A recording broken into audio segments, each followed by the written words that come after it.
മധ്യപൂർവേഷ്യയിലെ സംഘർഷത്തിന്റെ പശ്ചാത്തലത്തിൽ എണ്ണ ശുദ്ധീകരണശാലയ്ക്ക് പെട്രോളിയം മന്ത്രാലയം നിർദ്ദേശം കൊടുത്തുവെന്ന് വാർത്ത വരുന്നുണ്ട്. പാചകവാതകത്തിന്റെ ഉൽപ്പാദനം പരമാവധി വർദ്ധിപ്പിക്കണമെന്നാണ് കേന്ദ്രത്തിന്റെ നിർദ്ദേശം. പൂഴ്ത്തിവയ്പ് ഒഴിവാക്കാൻ 25 ദിവസം ഇന്റർ ബുക്കിംഗ് കാലയളവ് ഏർപ്പെടുത്തിയിട്ടുണ്ട്. ഇപ്പോൾ ബൽറാം നെടുങ്ങാടി വിവരങ്ങളുമായി ഡൽഹിയിൽ നിന്ന് ചേരുന്നു. ബൽറാം, വിശദാംശങ്ങൾ.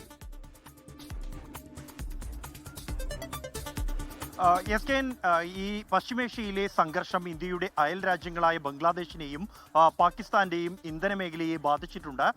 രാജ്യത്ത് തന്നെ വൻ നഗരങ്ങളിലെ റെസ്റ്റോറന്റ് ഒപ്പം തന്നെ വ്യവസായ മേഖലയിലേക്കും പതിയെ ഈ ഒരു പ്രതിസന്ധി വ്യാപിക്കുന്ന ഒരു പശ്ചാത്തലത്തിലാണ് ഈ വിഷയത്തിൽ, ഇന്ധനത്തിന്റെ വിഷയത്തിൽ അടിയന്തര നടപടികൾക്ക് കേന്ദ്ര പെട്രോളിയം മന്ത്രാലയം നിർദ്ദേശം നൽകിയിരിക്കുന്നത്. അതിൽ ഏറ്റവും നിർണായകമായ ഒരു തീരുമാനം എന്നുള്ളത് എണ്ണ ശുദ്ധീകരണശാലകൾക്ക് അവരുടെ ഉൽപ്പാദനം വർദ്ധിപ്പിക്കാനുള്ള നിർദ്ദേശം നൽകിയിരിക്കുന്നു. അത് LPG ഉൽപ്പാദനം വർദ്ധിപ്പിക്കാനുള്ള നിർദ്ദേശമാണ് നൽകിയിരിക്കുന്നത്.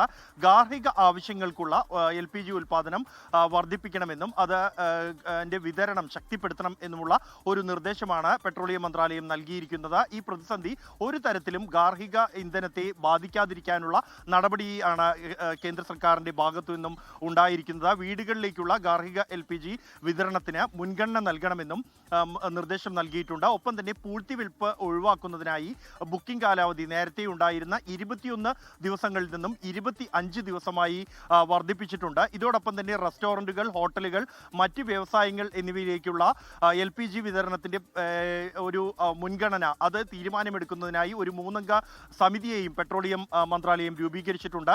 ഇന്ധന വിതരണത്തിലെ നിലവിലെ സാഹചര്യങ്ങളും നിയന്ത്രണങ്ങളും കണക്കിലെടുത്തുകൊണ്ടാണ് ഇത്തരത്തിലൊരു തീരുമാനം.